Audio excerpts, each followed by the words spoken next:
Hello दोस्तों, कैसे हैं आप सब लोग। मेरा नाम है Usama Mubarak. Welcome to the law communicants. दोस्तों, जैसा कि आपने पिछली वीडियो में देखा कि आर्टिकल 370 कैसे एग्जिस्टेंस में आया। आर्टिकल 370 का जो वजूद है वो आर्टिकल 35A के थ्रू जाता है।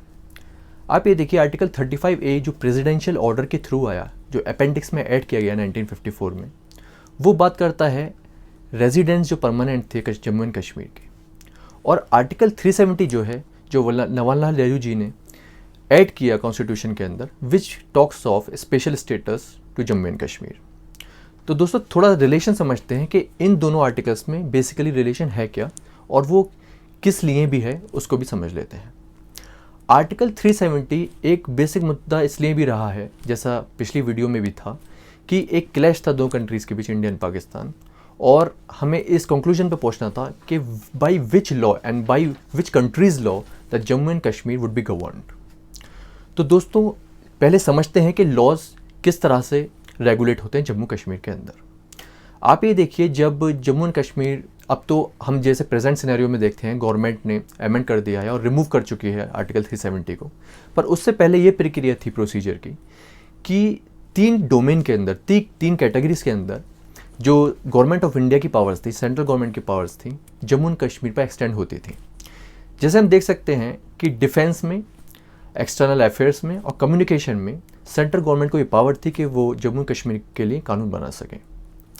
But when we talk of any other law which has to be promulgated by government of India, तो उन लॉज के लिए जम्मू एंड कश्मीर की जो लेजिस्लेटिव असेंबली थी, उससे रेटिफिकेशन चाहिए होता था सेंट्रल गवर्नमेंट को।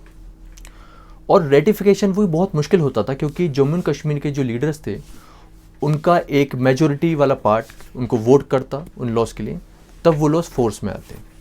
तो बेसिकली डिफेंस, कम्युनिकेशन और फॉरेन अफेयर्स में इंडिया को आसान हो जाता था कि जम्मू एंड कश्मीर के लिए लॉ बना सके। बट जब से आर्टिकल 370 रिमूव हुआ है, तो every power which central government exercises while promulgating laws, वो एक्सटेंड हो जाती हैं जम्मू कश्मीर के लिए। तो दोस्तों, आप ये देखिए कि किस तरह का लेजिस्लेटिव प्रोसेस है। एंड आर्टिकल 370 का क्लॉज 3 में कोट करूंगा, जिसमें ये साफ साफ लिखा हुआ है कि लेजिस्लेटिव असेंबली को पार्लियामेंट की पावर होगी कि वो रिमूव कर सके। और 1957 में जो कॉन्स्टिट्यूएंट असेंबली थी कश्मीर की, उसको हटा भी दिया गया, रिमूव कर दिया गया। तो जब रिमूव कर दिया गया, तो आर्टिकल 370 में जो लॉज बनते हैं और जो रेटिफिकेशन की बात अभी मैंने करी, तो उसका कोई औचित्य नहीं रह जाता है, उसका कोई स्कोप नहीं है। क्योंकि जब लेजिस्लेटिव असेंबली से ही रेटिफिकेशन होना है और लेजिस्लेटिव असेंबली है नहीं, तो आप रेटिफिकेशन किससे करवाएंगे। और ये पोजीशन अब ये क्लियर हो जाती है कि आर्टिकल 370 रिमूव होने के बाद सारी पावर इंडिया के पास आ गई, तो कोई स्कोप या कोई रिस्ट्रिक्शन पार्लियामेंट की पावर पे नहीं है।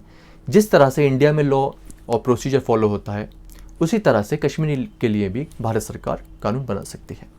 तो ये पोजीशन हमारी क्लियर है कि आर्टिकल 35A में जो प्रिविलेजेस जम्मू कश्मीर के रेजिडेंट्स को दिए गए, जैसे फॉर एग्जांपल जवाहरलाल नेहरू और शेख अब्दुल्ला के बीच ये बात भी हुई कि जो इंडियन सिटीजनशिप है वो एक्सटेंड हो जाए जम्मू कश्मीर के रेजिडेंट को। और ऐसे बहुत सारे क्लोजेस, जैसे लैंड ओनरशिप का था या फिर लाइसेंस लेने का था, वो भी एक्सटेंड होनी चाहिए। तो आर्टिकल 370 के रिमूव होने के बाद इन सब का फ़ायदा जम्मू कश्मीर के रेजिडेंट्स उठा सकते हैं। तो दोस्तों, आप ये देखिए कि थोड़ा पहले की भी हम स्थिति समझ लेते हैं, जिससे आज का रिफ्लेक्शन क्लियर हो पाए जम्मू कश्मीर को लेकर।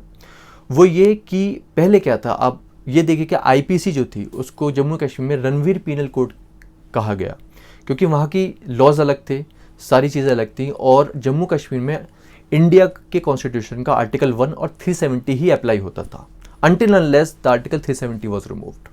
उसके रिमूव होने के बाद तो एक्सटेंशन मिल ही गया इंडियन पार्लियामेंट को। तो दोस्तों, आप ये भी समझ सकते हैं कि जम्मू कश्मीर का नेशनल फ्लैग तक डिफरेंट था, वहाँ की ऑटोनोमस बॉडी डिफरेंट थी, बट कुछ कुछ चीज़ों में इंडिया को फ्री हैंड दिया गया था। तो दोस्तों, आप इसे समझ सकते हैं कि किस तरह से ग्रेजुअली ट्रांसफॉर्मेशन हुआ कश्मीर की ऑटोनोमस बॉडी का, जो लेजिस्लेटिव असेंबली थी, और वहाँ का गवर्नेंस किस तरीके से इंडिया सोवरेन को ट्रांसफ़र हुआ। तो आर्टिकल 370 में स्पेशल स्टेटस, जो मैं फिर रिपीट कर रहा हूँ, रिमूव हो चुका है और 2019 में जो अमेंडमेंट हुआ, भारत सरकार ने जो अमेंडमेंट किया उससे रिमूव किया गया और सारी ऑटोनोमस पावर्स जो एक्सटेंड होती है इंडियन पार्लियामेंट को, वही पावर्स अब कश्मीर पे भी इम्पोज इंडिया कर सकता है और उसी तरह से लॉज भी बन सकते हैं। तो दोस्तों ये था आर्टिकल 35A और आर्टिकल 370 के बीच का रिलेशन। उम्मीद है कि आपको ये वीडियो पसंद आई होगी। लाइक शेयर सब्सक्राइब करना ना भूलें। और हमारी ये जो कॉन्स्टिट्यूशन की पार्ट 3 की सीरीज़ है ये आर्टिकल 35 तक थी और जिसमें हमने आर्टिकल 35A और 370 को भी कवर किया, ये अब कंप्लीट हो जाती है। इस सीरीज़ को रिपीट करके देखिए और बेटर क्लियरिटी के लिए बहुत बहुत धन्यवाद। Stay tuned.